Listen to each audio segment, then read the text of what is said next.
Hello and welcome to Be Powerful with Liz and Lee. It's a new day and we're so glad you're here. So you can expect to hear candid conversations on what it means to be powerful. Live authentically, live in the midst of ups and downs, productively, and above all else, joyfully. We are so thankful for you, our community of listeners, and we hope you enjoy today's show.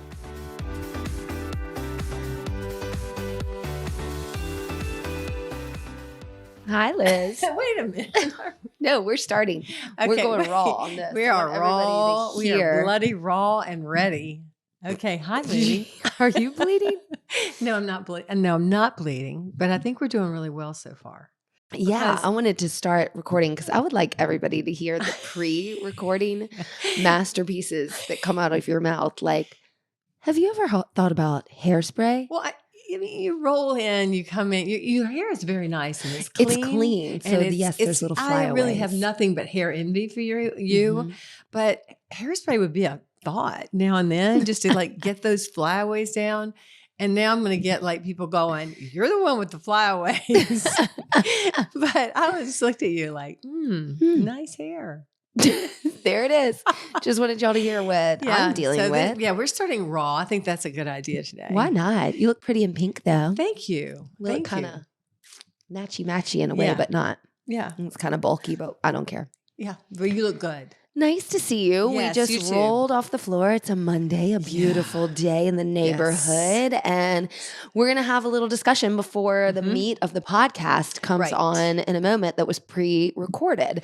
So you are a Huffpost media darling at this point. They have done some more projects with you, including some TikTok things that I don't know how that worked, and Instagram. I don't know. Just waiting for those to come in. Yeah, but you did last week a Twitter Spaces talk. Right. And so what that is you go on Twitter and they interviewed you again. So our friend Noah and Danielle at the Huffpost, you were on with them live and they recorded it, and we're going to play that in a minute, but let's talk about it. Well, we are. How do you feel about it? I feel great about it. First of all, Noah was the person who got me to do this article, or not got me. He didn't reach out to me. I reached out to him, and then he goes, well, that was good. Now maybe you can actually give me some details on this story. I thought they reached out to you. I can't remember. Oh, maybe you pitched it. Right.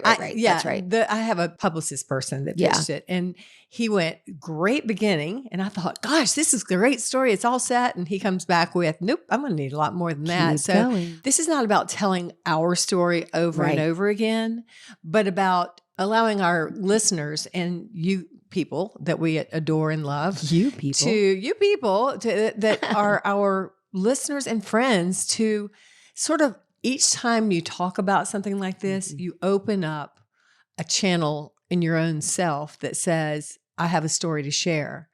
It is about the story, but it's also about owning yourself and really expressing yourself in the world and having courage and not being afraid, and being afraid and doing it anyway. Right. What I loved about it was not only did you speak very sweetly of me, I did. You did. It was very sweet. I was moved.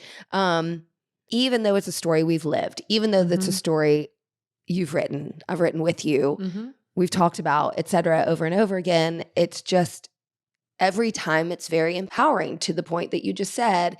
It's less about our specific journey and more about shining that light on everybody else's specific journey, because, Noah's questions were really wonderful, and a few that we haven't kind of talked about before. Yeah. And you were very, very vulnerable and very wise and very honest. And I think anytime you open yourself up, it allows others to do the same. It reminds us all of our power and kind of why we're here, and that life isn't always easy or by the book, but that how you handle it and what you learn from it is very important. Right. And I keep going back to the word courage, because that of all of the things that I've learned through all of this is the courage to accept and be myself. And if I can let that be something that I can give you as a gift, to just take a moment and know that you have your own obstacles really in life that say, no, you have to stay in line here, because if you step out of this box, this alignment that society or even yourself, and that's what I talk about in this interview, is about accepting yourself. That we have set up for ourselves, and we go, this is who I am, and that's how it's going to be. And even sometimes we don't even know that we're doing that, because I was unaware of it. You can't plan life. You can try, but you're going to need to think and be and feel on your feet and react on your feet. And we don't always do it well, but when we do it from our heart, it comes off and it is genuine. And then you get to be more and more yourself so that you can share that with others. So I just think about the projections that we all have so quickly about other people and their lives and how they spend them, and listen for the message. Really, I think is empowering, because loving people for who they are is why we're here. Right. And loving ourselves for who we are is why we're here. So I think we're ready to go, and we're just gonna we're gonna run this, and it's also on Huffington Post Twitter feed, and y'all are welcome. We'll say in the show notes we'll have all of the links and all of the information you might need to go and listen to it. Okay. All right. Thanks to our friends at Huffpost. Thank you, Noah. Thank you, Danielle. Thank you, Liz. Y'all listen and enjoy. We'll see you next time, and I love you. And I love you. Hi again, my name is Danielle Datu, and I'm the deputy audience editor at HuffPost. Thanks so much for tuning in to our Twitter Spaces titled "I was with my husband for 37 years, then I fell in love with a woman." This HuffPost personal essay was written by our guest writer, Liz Hilliard, and we're lucky to have her join us today to share more of her story. This discussion will be led by Noah Michelson, who is the head of HuffPost Personal. And now I will hand it over to Noah to kick things off. Thanks, Danielle. Hey, everybody. Welcome to this Twitter space. I'm super excited to do this one.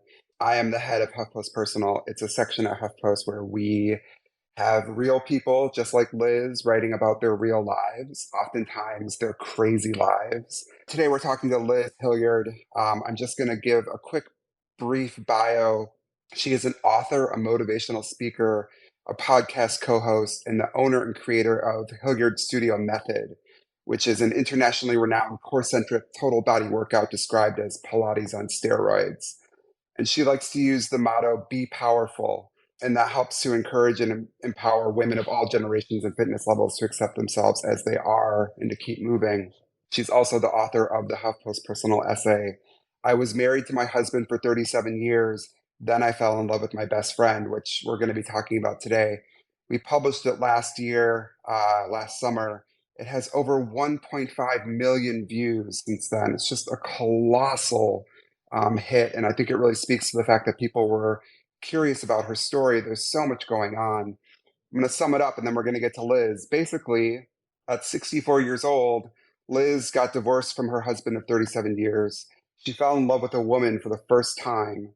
And that woman happened to be her best friend, her employee, and 26 years younger than her. And her name is Lee. And all of that basically reconstructed her life authentically with a brand new purpose. It's a lot to go through, especially after you've already lived a very full life. So let's get right into it. Liz, thank you so much for being here. Hi, Noah. Hi, Danielle. And hi, everyone. I am really thrilled and honored to be here. It's great to hear from you. Yeah. So let's just go back to the beginning. When Lee showed up in your life, you were about to go through a divorce. You had just opened the fitness studio. She shows up. What drew you to her? What was it about her that made you think there's something different here? That's a great question. Actually, I opened the studio well before we had a relationship. I opened the studio 13 years ago, and then this didn't happen until 5 years ago. So she was one of my very first employees, and I had absolutely no romantic feelings toward her whatsoever. We became best friends. We also were simultaneously sort of going through a divorce. At the same time, I was writing my book, Be Powerful, Find Your Strength at Any Age. And she was helping me as far as sort of my right-hand woman, helping me put my thoughts together, probably editing it better than my publisher in some ways. And it just opened, it opened me up. And looking back on it, I think it opened both of us up, sort of excavating deeper feelings about what it means to be powerful. How quickly did it evolve from, sort of this best friend, this partner, this employee? How quickly did it start to move towards something where you were thinking, actually, this feels a little bit different. This is not the same as just my other friends. This happened in a lightning flash. And this is not, I wish I could make this stuff up, but it felt very much terrifying. And as I said in the article, healthy all at once. And it hit me. I think possibly I had these feelings that were deep, deep inside of me, and I just wasn't aware of them. But it happened one afternoon when I was in my studio, and she came up to me, threw her arms around me, as she always does, because she's a hugger type person and my best friend. And she said, "Hey, I've got your back." But as I said in the article, it was never about what she said. It was about the electric current that just literally shocked me and threw me away from her. I pushed her away from me. And that caught me by surprise. And the first thing I thought was, uh, I am probably insane. Second of all, I'm definitely not a heterosexual, and I need to go into therapy stat. So it was crazy. I mean, I honestly had a hard, difficult time with that moment. But I also immediately, because I don't leave things as they are, I'm a person that deals with it right then. Once I was over my shock, I immediately contacted her once I walked out of the room and didn't talk to her again for a minute and said, "Meet me for dinner." And when I did, I just had to tell her my feelings. And I said, "I don't know what this means. Something is different about it. And I might have a romantic feeling for you. So we're going to get this out front because I'm your boss." Okay. Think about that. That's a big deal. This is everything you can do wrong in the workplace. Judgment, I hear you. Boy, I should be massively judged on this. Plus, she was a woman. I'd never been with a woman. And plus, she was 26 years and still is 26 years my younger because we're still together. And it was just everything in the playbook you're supposed to not do, right? It's everything in the playbook of life. I was breaking society's rules, but also I was really an HR nightmare. And I had to get it out and I had to say it fast. And unbeknownst to me, she actually had the same feeling, sort of, but this was like, whoa, okay. And we decided to go forward and explore it. Before this happened, you had never been with a woman. Obviously, you were married for 37 years to a man. Were there ever moments in your life before this, though, where you thought, well, maybe I might be bisexual or curious or just not heterosexual? Or was this literally the first time you had ever felt attracted to a woman?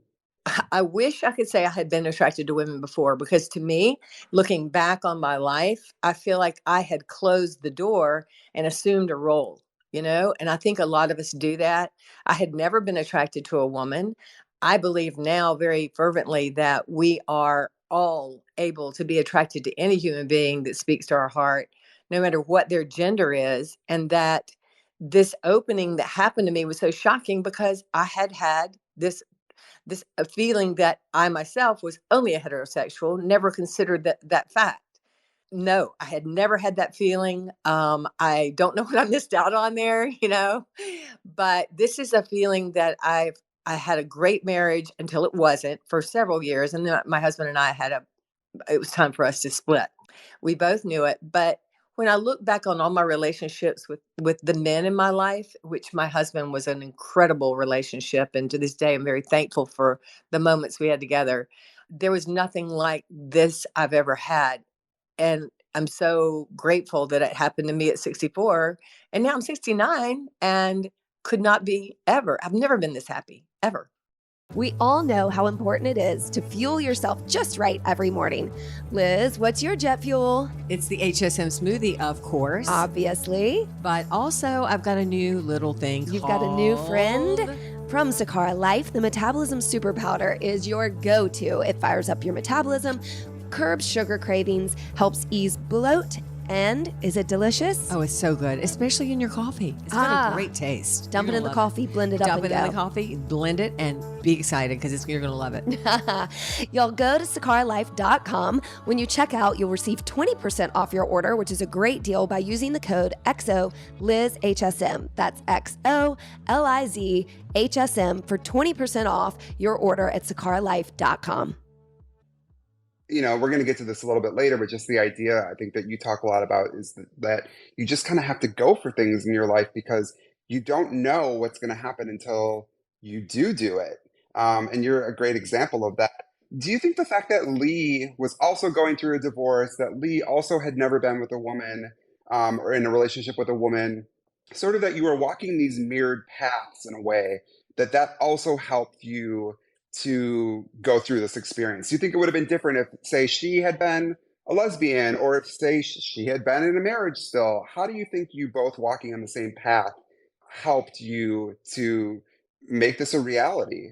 I think you're correct. I think that we were both in a really tough time in our life. We were best friends, and if you have a best friend in your life, you share your intimate details of pain, happiness, all of the above.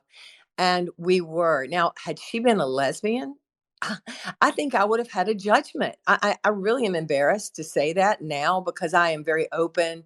That's not who I am now, but I think at that time in my life, I didn't understand that love is really love. And that is, of course, a hashtag these days, but it doesn't matter. But so that might have stopped me. That is a great question. Or it might not have. What I shared with Lee and what I share to this day with Lee is an openness that transcends all of it. And I would hope that no matter what station she was in life, that we would have at least talked about these feelings. Now, if she'd been happily married, I would have I don't think that would have been a great idea for me to tell her how much I was feeling this for her. I don't know. I would hesitate. First of all, remember all the reasons. I was her boss. I still am her boss. I was older than her. This would have been a worse HR nightmare, right? So yes, I just feel like we all have to, or I hope that we all in this day and age are thinking about, if we're going to really be authentic and be ourselves, to really question our own motives and our own stations, literally, that we put ourselves in life, and decide if that is really working for me? Is this really who I am? And we question that together, and we happen to be in the same path of getting out of marriages and not knowing what was next, and the love we felt either transcended or maybe it was there originally. It's very hard for me to say because I love her completely, and I think I always have looking back. It's super interesting. You make the point that your love for her sort of transcended everything, and that was sort of the guiding light for you to move forward with your relationship, for you to move forward with your life. But you also talked about how at that point, if she'd been a lesbian, there might have been judgment.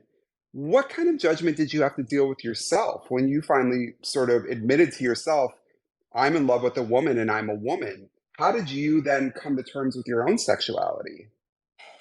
I just want to laugh now because I again was okay. I'd been living a long life with a man for a very long time, and I was conditioned to believe that I was heterosexual. There was no questioning it. Uh, I didn't dislike lesbians. As a matter of fact, I have best friends that are lesbians, and so it wasn't a dislike or a discomfort around women who loved women. It was that I had put myself in a box that I was unaware that I had done. I had the awareness that I do now, and I hope that people are bringing their kids up and we're all starting to pay attention to, we don't have to put ourselves in any sort of place. We are all loving human beings. I forgot the question now because I'm like, I can't imagine life without Lee now, but I did live 64 years believing that I could never be a lesbian, and actually also going, wow, what do they do? you know, I mean, speaking of like what, how does that work? I mean, I was really in so many ways just ignorant about it. Take me back to that dinner when you're at the table with Lee and you're about to tell her um, how you feel about her. What's going through your mind? And then what was her reaction when you told her? And what did you say? What was the actual line that you said to her when you admitted how you felt? Again, it just brings me back to laughter. I was as awkward as you can possibly be. But again, I work best, not best, but I work on raw emotions sometime. I am not one to try to figure it out. I go straight at it. So I was raw. We were literally sitting on my patio after having dinner outside at night. And I just faced her and I said, there is something that has changed in my feelings for you, and it feels very intense. And again, I'm not sure these are exact words, but it feels like romantic love. And I would have thought she would have, jumped up off of the chair and run back in the house and found her keys and left. But instead, she leaned in on that conversation and she was open. And I thought, wow. I mean, I really felt like a teenager. I felt like, I was tingling all over. I'm like, oh my gosh, there's a chance here. That old feeling you had when, gosh, I wonder if he likes me. I like him. Do you think he likes me? This was so high school feeling. It was very much, oh my gosh, this is something. And then when she did lean in and we decided that right then that we were going to explore it. And honestly, Noah, I can't remember the words that happened between us at that point, but I know very quickly we were exploring it and we were novices and it was fun, it was romantic, it was sexy, and it was hilarious because shouldn't life be that way anyway? You know? I just love being like fresh at something that we both were, and we both had the sense of humor and we didn't know how to do anything, but we knew that we had romantic feelings. And so we were going to we didn't Google it, thank God, we just went after it. I love that. I love that you weren't going to even try and do it by the book. You were like, we never thought this would happen, and we're just going to see where it takes us. But you two are not the only ones involved, sort of, in this journey on this landscape. You had just gotten divorced, or, were in the process of divorcing from your husband. What happened when you told your ex-husband at this point? What happened when you told him? And what was that conversation like? I put that off as long as possible, Noah, and I was terrified. There's no getting around it. And I have realized that courage is one of the greatest gifts that I have found through this process, because when you are that terrified and that shaken and that unsure of yourself, it takes a lot of courage to go to somebody that you have loved for 37 years and to tell them that you have found love quickly. Okay. We were not legally divorced, we were separated. And that not only that, but that it was Lee, and he knew Lee really well. And we were all friends. And I still recall walking in this room and I sat down and he handed me a glass of wine. I couldn't even hold the glass of wine. I just left it on the table and I just started crying. And I started crying hard. And then I was like, when I choked it out, when you have those raw feelings, you can't speak. That's pretty much when you're speaking your heart. And he knew me well enough that I was speaking my heart, and I was raw and I was scared. And he could have done anything, by the way, because we were not divorced. He could take all kinds of legal actions. I also had a business that I was responsible for was a thriving business that could have folded because I was in love with not only a woman, but my director of training at Hilliard Studio Method. And the full expectation of what could come down, meaning I could lose my business, lose all my friends, but most of all, break the heart of the one man that I have loved for 37, loved and respected, but not in a good marriage for the last few years. And his reaction to this shocked me to my soul today. It still does. He looked at me as I was, wallowing around, probably on the ground at this point. It felt like I was. And he said to me, "Oh, I really would love that for me."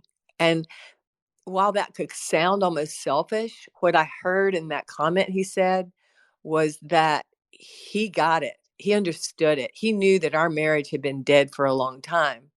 and that was still a possibility. And he didn't say those words, but I heard it when he said that I want that too. And so he did not turn around and go any of the bad words that he could have said to me, or any of the bad actions he could have done to me. Instead, because I'm really proud of him, and I'm proud of the fact that I was married to him. He turned it and he said, I will support you, and however you need me, I will help you. And he has, and he still stands by us. We're not best friends, but we are friends, and we stay together as friends, shoulder to shoulder in this. When you say that he said, or he intimated, I would want that for myself too, and you said that could be seen as selfish, but also can really be seen as generous and gracious, that he could see the love that you had, and he knew the best thing for you. In the midst of your split, after 37 years, the best thing for you was to be with Lee. That's a beautiful thing for someone to offer someone else, especially an ex. I so agree with that. And he is, again, I love and respect him to this day. We have a friend. We are in this to win it. I mean, he's got people in his life now. We're with him a lot. No, he's an extraordinary human being. And I'm so pleased. Yeah, I knew what he meant. He was saying, that is you, and you should go for it. And I don't know. I don't know that everybody would be as fortunate as I was to have a man say that to me. But for his reasons, and because this is a man that understands justice and respect. And the love might have been different then, and the marriage might have been dead for a long time. But this felt fresh, and it felt fresh to me for sure. And it felt like a fresh place for the two of us to go, wow, life can move forward. We don't have to fight this. Our thing, he used to say to me, let's just fight it out to the end. And I'm like, I don't really want to do that anymore, But he saw freshness, and he saw that there was life to breathe, and I really respect him. Listen up. We're back with a deal. I'm cutting right to the chase. You're getting $10 off your next spray tan at No Shade Spray Tan. Check out, enter code No Shade, NOSHADE, at checkout, and you're going to get $10 off. It is already so affordable. Are you kidding? Holly comes to your house, pops up a tent, customizes a color for you that will be beautiful on you. Trust me. Liz and I don't use the same color. She's obviously already much tanner than I am. And you just come out feeling great and fresh and glowy and healthy. And it's just a really great thing to do, especially this time of year when you might be feeling a little dull and pasty. Got a new outfit, got a new event. You get lucky enough to take a trip to where you're going to wear that new suit, pair of shorts, and you just want to feel a little better. Nothing wrong with that. So I hope you'll take us up on it. Enjoy your $10 off at No Shade Spray Tan with code No Shade at checkout. The other person that you write a lot about in your piece is your daughter, your adult daughter, who also worked with you at the studio. It sounds like you and Lee and her were sort of the three musketeers together. And you kept your relationship with Lee from her for a while. And you say you kept it longer than maybe you wish you had now. What happened when you told your daughter about it? And it sounds like in some ways that was the hardest person to tell. That was the hardest thing I've ever done, was to tell my daughter this, because I was in a juxtaposition of being a mother, of being a best friend, and being a business. We were in business together. And the three of us, Lee, my daughter, and myself, were really and truly best friends. Because it was such a shock when we had this occur, I denied it. I denied it to me. I didn't deny it to her because I hadn't told her, but I denied it to me. And then I was trying very hard to deny it to Lee. And I have to give her credit. She hung in and said, no, this is real. It was just, when I say it was terrifying, it's the most terrifying thing to tell my daughter that I was in love with our best friend, Lee, not just my best friend, hers too, our best friend. And that, we'd been feeling this for a little while, and that I hadn't told her.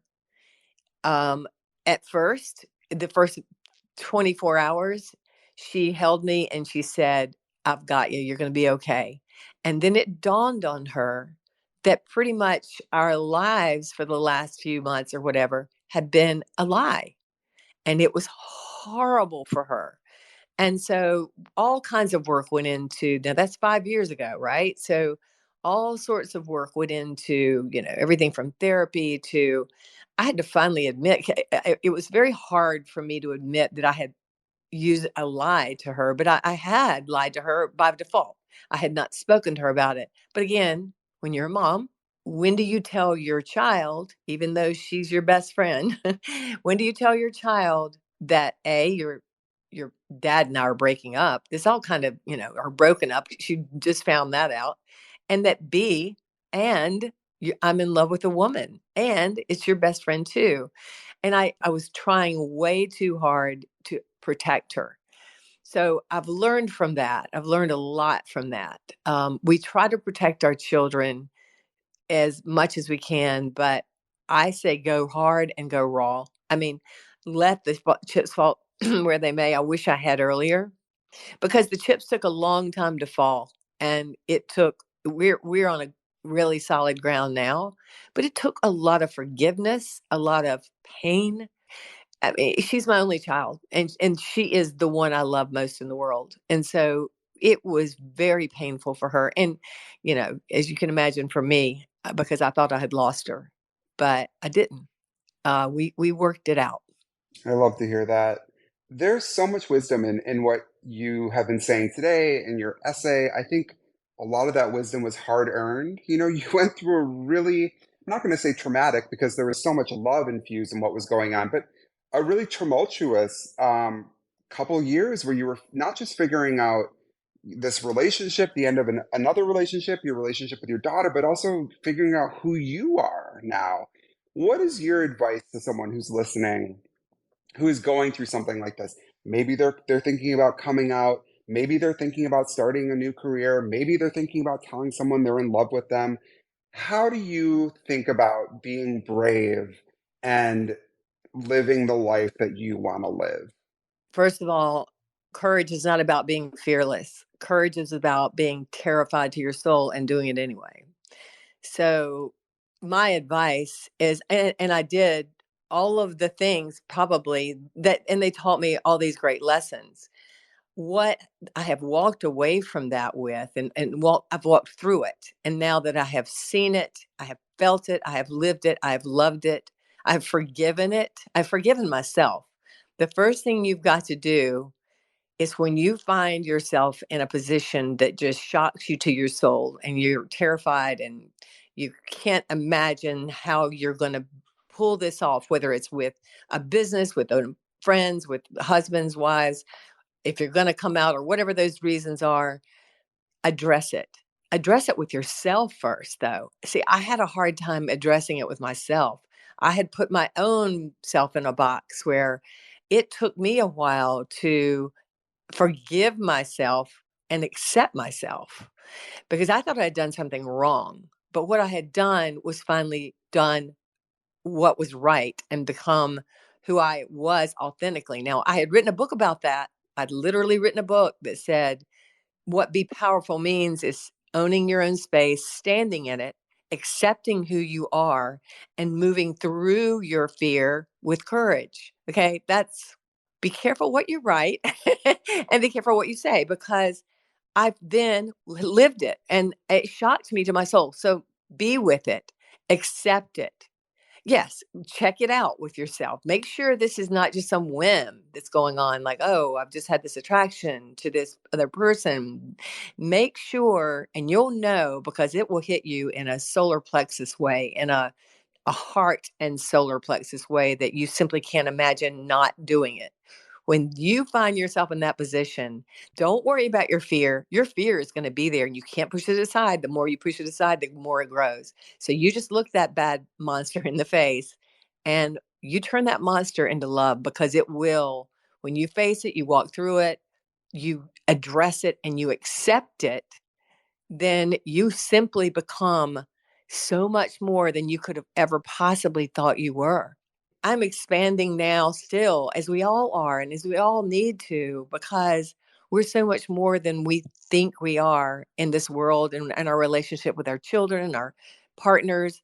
The more we can be open with ourselves and open with others, even when it's raw, especially when it's raw and it's terrifying, the more we influence others to do that as well. And we all grow together. And that's what's happened in my, not just friend group, but really, truly in my family. My ex-husband, my daughter, my grandkids, but people now that are in my life that have been attracted to this.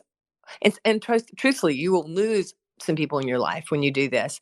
And that's all right. You also get to accept, I think you have to accept that too, because then you get to be really authentic, really yourself, and you will attract these amazing human beings that walk into your life and just light you up, and you will light them up.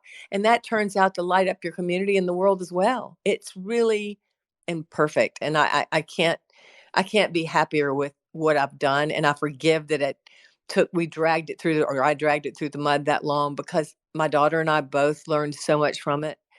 And I've learned so much from it. And now love just wins, period. Ah, I hate the word inspirational because I think it's often misused and it's corny, but you are inspirational. And if we can have sort of an ounce of the courage or the ability to sort of transmute terror into something good, I think we would be better off. 1.5 million people read your essay. I hope you're thinking about writing a book about this or turning it into a movie. It's just such an incredible story. And I'm really happy that we got to talk about it today. So thank you for being here. And I want to thank everyone who came to listen. You can check out Liz's story on Huffpost Personal. Thank you again, Liz, for being here. And thanks to all of you for being here too. Until next time, take care. Bye. Thanks for listening to us today, wherever you get your podcasts. And remember, you can now find our podcast on YouTube. Yeah. If you liked it, please share, rate, and review. We love 5 stars. And we hope you'll work out with us online or in studio at HilliardStudioMethod.com.